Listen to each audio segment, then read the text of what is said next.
Hello, welcome to Illinois Stories. I'm Mark McDonald, about 4 miles northeast of Beardstown at an old burial site. The gravestones you see behind me date from before the Civil War, but they're not nearly as old as the graves below them in that mound. This was once a thriving Mississippian community. These Native Americans lived in the Sangamon Valley here, northeast of Beardstown, and this summer about a dozen students and their teacher are here to unearth the mysteries of the Mississippian people. Jeremy Wilson, we're in an area called Mound Lake. Correct. It's just east of Beardstown a little bit, near the Sangamon River, not far from the Illinois River either. This was prime living area for a group of Indians called the Mississippian Indians up until maybe the year 13 or 1400. Is that ballpark? Yeah, I think that's a pretty fair estimate of the occupation of the Mississippian period in the central Illinois River Valley, probably somewhere around 1425 at its very latest.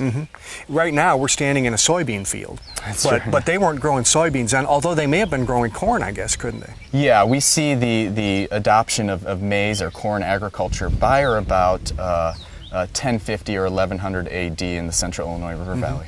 As we go through this program, we're going to find out why you and your team chose this place for an archaeological dig.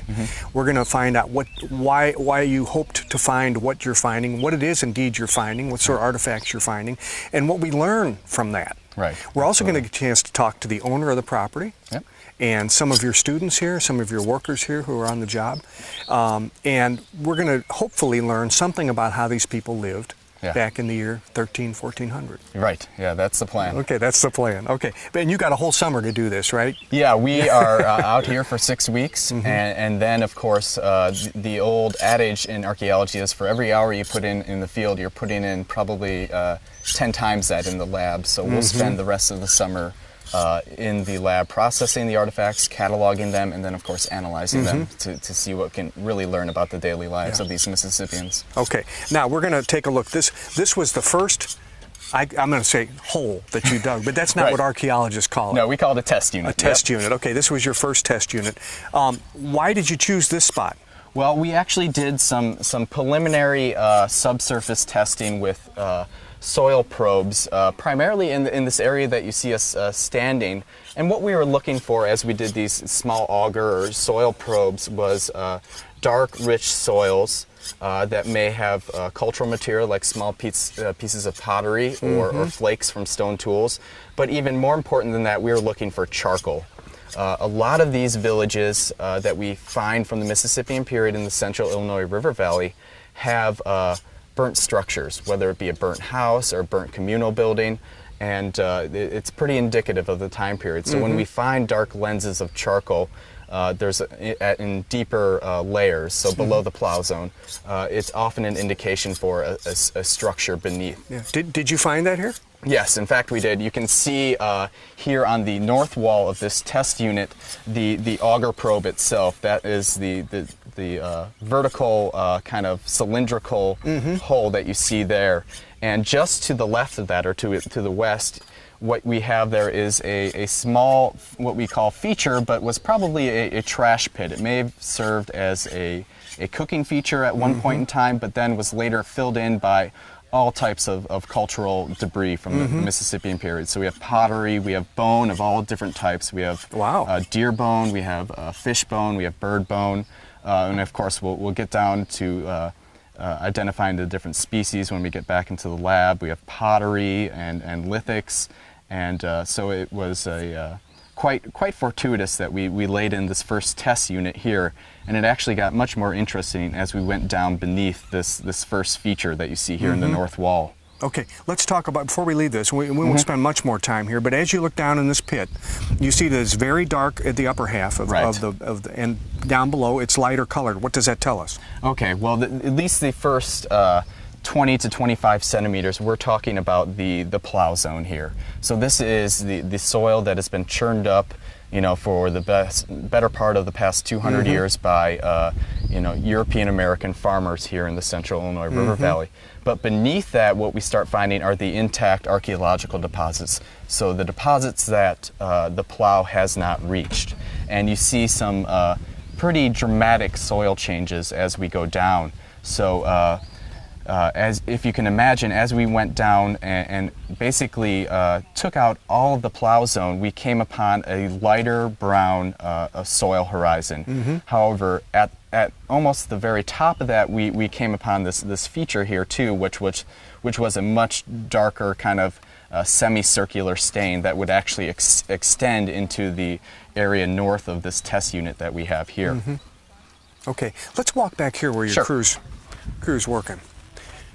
Now, you chose, I'm sure for a good reason, to locate this particular distance from your test unit. What were you hoping for? Well, again, we were using probes here to start looking for the archaeological deposits, and in particular the charcoal that would be associated with a burnt structure like a house. And what happened in the kind of northwest corner there of this big block excavation. Now point that out for us. Where we're talking. The probe would be in the far back unit over to in the that- far okay. left there. Okay. So the far northwest. You can see the probe there. What they actually came down upon, the probe, they ran into the remnants of a pot. It was broken, so the probe itself did not break it.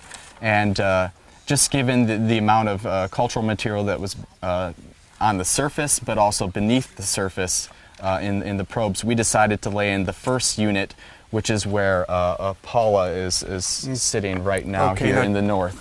Okay, over here, huh? That's the first unit. Okay. Right. Now, to my naked eye and an untrained eye, I'm looking at this feature down here. It looks like you don't want to disturb it too much. That looks like charcoal to me. Yes, those are all burnt logs. All right. And what we were, as they came upon it, keep in mind that we were just digging a 1 meter north and south and 2 meter east by west unit at that point. And so basically we clipped the northern half of these burnt logs here. And like I said before, many of the houses and structures dating to the Mississippian period in the central Illinois River Valley were burnt down for a number of reasons. We think many of them may have been burnt down during raiding and warfare, so groups rivaling political and village groups competing with the people that were living here at Lorenz Gun Club, or it could have been something as simple as an accidental house fire. But one of the more interesting things about digging a burnt structure is that there's a high probability of finding most of the household assemblage beneath the actual timbers. So what we'll do today and for the remainder of the field school is start removing these logs and seeing exactly what is underneath of them. You can already see some of the artifacts coming out of the floor as we speak. Well, Brent Yenny, when you decided you wanted to study archaeology, did you think you'd spend your summer in a muddy hole? No, not really, actually. I just found out about this program about a month before the end of the semester and had to hurry up to get into it. But You were kind of lucky, weren't you? Oh yeah, I've had a lot of luck with my field so far, and I'm enjoying every minute of it. Yeah. So. What is it that you're doing? I'm majoring in anthropology, but I really want to have a focus in archaeology. So, Okay. I mean, I'm interested in Mayan studies too, but Native Americans are extremely interesting to me too. So now, this is what you have in your hand is called a trowel. Yep. Okay. What are you accomplishing? What are you trying to do? Here? Well, it's used just to kind of be delicate around the artifacts and to dig, just to find the shapes of various artifacts or structures. What is this structure that you're being so careful around? Right now? These are, well, we believe that it's a burned down, like collapsed roof of a house. And we're just trying to get the shape of the logs and take some samples once we get more backed up here, backed away. Now, you continue to take samples and you try to clear the dirt away, but in the process, sometimes I guess you find interesting things, don't you, that are embedded in the dirt? Oh, yeah. We found, over here, we found a jewelry necklace piece. Really? We found, various bones and pottery pieces, and it's all very delicate, but Yep. It's very... So will all this get sifted? Oh, all yeah. this dirt will Yep. get sifted. Because you don't. If there's anything really tiny in there that you wouldn't have noticed, Yeah, then we'll find you can it. shake it out, huh? Okay.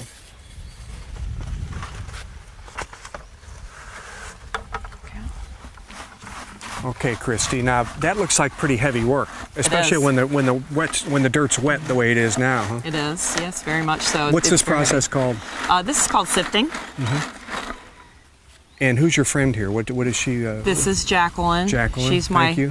fellow student. And what we're actually doing here is we are taking dirt from in about 5-centimeter increments. And we are taking buckets at a time and putting them through the screen so that the larger solid materials won't go through the screen and they'll kind of stay on the top. And the things mostly that we're looking for doing this are going to be pottery shards, which we see right here. Hold that for us so we can have see a it. lot of those. And we've actually found many that have had some really nice looking designs on them. They have to be cleaned up, but I mean, this yes. is coated in mud, right? So Yes, that's why it you don't is see coated, and we will eventually clean these up. But if you actually take it and rub it a little bit, you can see some of the I can etchings. see a texture, yeah. Yeah, you Yeah. can see actual etchings in it, and sometimes designs, sometimes some patterns that the creators of the certain pot made. So we're looking for things like this. And then another thing that we're looking for is bone fragments. And a lot of people will think, oh, they're human bones. And these are not human bones. These are animal bones. Let's hold that up Okay. so we can get a good look Sure. at that. Okay, like that. Can you venture a guess as to what kind of animal bone this might be? It looks like a small animal. A lot of these we've kind of been assuming just off the top looking at them. Fish, possibly. We've had some larger bones, which might have been deer, birds. This is their food. So Yes. they would have killed these animals to eat, and the bones just get That is discarded. correct. and- That's correct. And that's Okay. part of what we're looking at here is we want to know what their eating patterns were, what sort of things Sure. they were eating. We've also found quite a bit of shell, as Jeremy showed you down there, showing that, they ate possibly different types of seafood, river food. Mussels and stuff like that. Right. And then another thing that we're looking for, we call liths, and I don't think that there are any in these. Oh no, here's one. A lot of let me people. hold that because we Oh can no, get a that's better- actually. I think it's just. I That's think not that's it, just huh? clay now. Okay. Let's see. I don't really see any in this one. Okay, this would be a very, very small example of a Okay, lith. put it in my hand there, and we'll get a better look at it that way. A lith. Yes. Okay, what is a lith? That is basically just a word for some kind of a stone tool. Oh, okay. A lot of people, when they walk through cornfields, they'll find what they call arrowheads, and we actually call those projectile points. We have found stone knife points. We have found little things like this were probably used maybe to make some of those etchings on the pottery, different things that would need a very small point on them. But we can look at them and tell that it's definitely been shaped by a human hand. I'm going to hold up a bag here because I want to show what happens next in the process. If I can do this without ruining your day's work. No, it's fine. But this is a marked bag, and this is Correct. these were artifacts that you took from a certain level of digging, right? Absolutely. And you mark it. This is how far down this was Yes, found. this has been within our last 5-centimeter grouping, and we have found several very, very nice pieces here. This one That's a here you big can one. really see is a nice large piece, and you can see the detail and the etching on those very nicely. And When a will little you bit of clean these coloring. up? Do you clean them up every day, or? No, we kind of brush them off while we're here, but when we take things back to the lab is mostly when we're going to do more of the detailed type of cleaning and look at it in a bit of a closer analysis, definitely. We're very respectful about what we do find. These aren't things that we pick up and just kind of put in our pockets. We catalog even the slightest bit. We clean them and we care for them with a lot of respect and a lot of care. Thank you. Sure. Well, Jeremy, I asked you to collect up a few things, a few specimens that you collected out of the pits here. And you were really good because you cleaned them up for us, just like you would in the lab. Right, right. So we could show the sorts of a variety of things that you'd find on a site like this. I'm going to start with the biggest, okay? And if it's okay, I'm just going to hold this up. You find that their pottery is actually look at the way this fits together. You find that their pottery is quite unique, don't you? This would be a big vessel. Yeah, it's an incredibly large vessel based upon the kind of angle of the rim, if you will. And also during the Mississippian period, we see a technological shift in how they're constructing pottery. In previous times, in particular the late Woodland period that preceded the Mississippian, they were using grog or sand or grit as a temper to make their pottery, so they would actually blend it into the clay itself. And by the Mississippian period, so somewhere in that 1000 to 1100 AD time frame, they start using shell to temper their pots. Is that this? See these white flecks of stuff? Is that what that is? That's yeah, shell. absolutely. Ground up shell. Yeah, it's ground up shell. Huh. There's plenty of that around the river bottom, wasn't there? Yeah, and you know that's exactly what we're finding all over the site. In basically every unit, we're finding whole and partially complete pieces of shell or just small flecks of it all over the place. You know, this is interesting. This is, I assume, a deer antler? Yeah, it's maybe? antler. Yeah, absolutely. It's cut off here to be used for a purpose. And you've got an interesting theory here because up at the top, it's still very rough as it would have been when the animal wore it. Right. At the tip, I wish the audience could feel this. It's perfectly smooth at the tip. Yeah, it has what we call a lot of use wear. And this has actually been a puzzling piece to me. A lot of times, individuals that make stone tools today, and even in the past for that matter, would have used an antler piece like this to flake and refine their stone tools. So actually make sharper edges by taking little tiny flakes of stone off them and just creating a sharper edge. But the use wear on this one doesn't reflect pounding or pressuring onto a piece of stone. So this may have been used in some type of softer, perhaps processing of hides or even into the earth, driving it into the earth itself. That remains to be seen, though. Now, this is an interesting piece because you learned something about these folks that maybe you didn't know before. This is you called it an earplug, and I thought, well, why would anybody need an earplug in an era when there are no power tools or motorcycles or anything? But it's for decoration, isn't it? It was for that's correct. It actually would have been inserted into the lobe itself. And in fact, earplugs have become quite fashionable amongst youth today. So they would have progressively stretched out the lobe itself and then inserted the plug into the lobe. Yeah, and this is pottery. Yeah, and it's made out of pottery. Wow. Now, these are just perfect. These two little, I'm going to call them arrowheads. I know you two, you call them, projectiles? Projectile points is, look how perfect they are. But you are correct. They were, in fact, mounted on arrows themselves. And there's quite a lot of variability, both in terms of the type of material they're using. You can see quite a difference in color. And there's some stylistic differences. You can see the one closest to you there has side notches, which would have been important to haft it. And then while this one is actually broken, it was probably just a basic triangle that would have been hafted onto the arrow itself.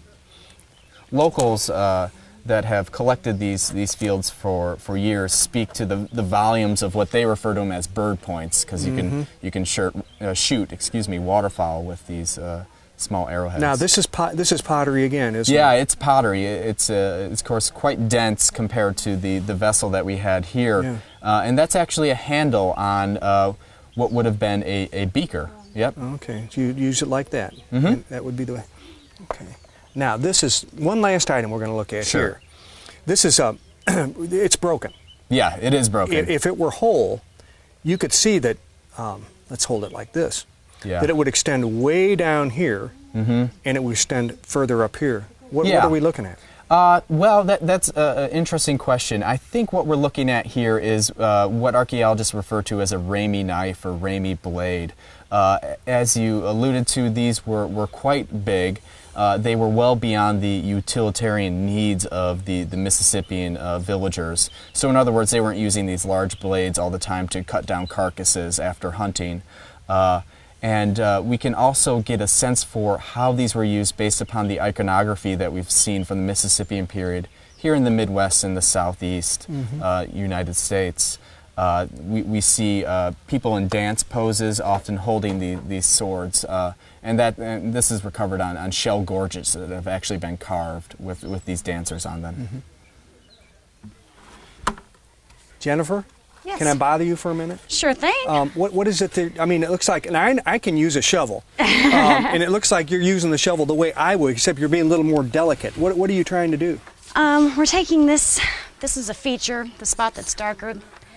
Well, it was darker, now we're getting down, but I'm taking it down 10 centimeters, so you try and keep it at least as level as you can, starting in one and work your way back. Yeah. That way you're not going back over it. So you're in the process of pulling dirt away that will be sifted? Is that what's going to happen? Yes, everything is sifted that comes out of the unit. Yeah. We've had the staining pattern here, and we're calling that a feature. We haven't had a whole lot of luck finding artifacts in it yet. You're not finding much here. Not This is not a lot. a rich pit like that one that we visited earlier, You know, is it? early on there was a lot of fish bones, scales, Yeah. deer bones, and stuff in here, but right now we're not finding a Are you lot. going to get to the point where y'all decide that we don't go any deeper because we're not finding anything? Is that what? Dr. Wilson will be the one that'll make Yeah. that call, but yeah. You kind of get the feeling that's where you're headed, huh? Yeah. I don't know, yeah. It kind of looks that way. So sometimes, I mean, it's pretty exciting when you find something. It's kind of like going fishing. If the fish are biting, it's good, and if they're not, it's just kind of boring. Exactly. Yeah. Yeah, I like it. It's you know, you kind of get OCD about it, scraping the walls and trying to make everything level. Well, you don't want to miss anything. That's for sure. Exactly. Well, we did find a nice big pot rim. It was like this big, and then the better side of it in Yeah. here a couple Yeah. days ago. But Yeah. the past 2 days, not much. Well, maybe they'll let you join them over there in the rich pit when you get through. Yes, here. that would be nice. I'd love to work on the house. Thank you. Oh, no problem. Thank you. Well, Jeremy, it's ironic that the mound that these old headstones are on, that's a Civil War headstone. That man died during the Civil War, is on a burial mound, a prehistoric burial mound. The Indians that lived in this, I call them Native Americans who lived in this area, built that mound, didn't they, to bury their dead? Yeah, that's correct. So there is some poetry to the reuse of the mound itself as a burial ground for what were then American soldiers, in fact. And so this mound, prior to Europeans entering the Illinois River Valley and during the Mississippian period, would have been a burial mound that would have developed accretionally. So individuals would have been added to the mound over time, and its size would have gotten progressively larger over time as individuals lived and ultimately died in the village. Yeah, as the community grew, then the mound would grow as well. This community is really rich in mounds. As we look over there, that house is built on a mound, but that's not a burial mound, is it? That's correct, and that's one of the unique things about the Lorenz Gun Club site here. That mound that the house is built on, and then the remnants of a second mound to the south there were two what we call platform mounds. And these platform mounds, on top of them would have been either a chief's house or a council house, or possibly even a charnel house where dead individuals would be interred for a period of time prior to being then buried in the mound itself. Yeah. And then over your right shoulder, if we look over there, that wheat-colored, I guess it's wheat or wheat-colored grass, those are also mounds that they built. Yeah, that's correct. There's at least 2 more mounds that you can see there, as well as some others that the locals tell me are even farther afield there. The function of those mounds, rumor has it, of course, that there were burials that were recovered from those mounds, but we really have a very limited idea of what, in fact, those mounds were used for. But the mystery remains, I guess. Yeah, yeah. You've probably learned a few things since you've been here that you didn't know about the Mississippians, or that you may have been surprised about. What have you learned from this project? Generally speaking, we think of the Mississippians as maize agriculturalists, and I don't doubt that they were in fact growing maize or corn in and around this area. but the extensive use of the wetland resources is pretty dramatic. As some of the students mentioned before, and I've alluded to, the massive amount, really, of bird bone, fish bone, and marine shell is quite dramatic. So they relied a lot on, this area was really very rich in mussels and those kinds of shell animals. They relied on that for a lot of their life, didn't they? That's correct. The shellfish from the central, or from the Illinois River and the Sangamon River were used extensively, both in terms of their pottery, as I mentioned before, but also for subsistence, to actually eat the meat of the mussels themselves. This is a summer project. Before the summer's out, they'll finish up here, they'll fill up these holes, and then take the specimens they've gathered back to the laboratory. Next year, they'll be back out here again looking for new places to dig. With another Illinois story near Beardstown, I'm Mark McDonald. Thanks for watching.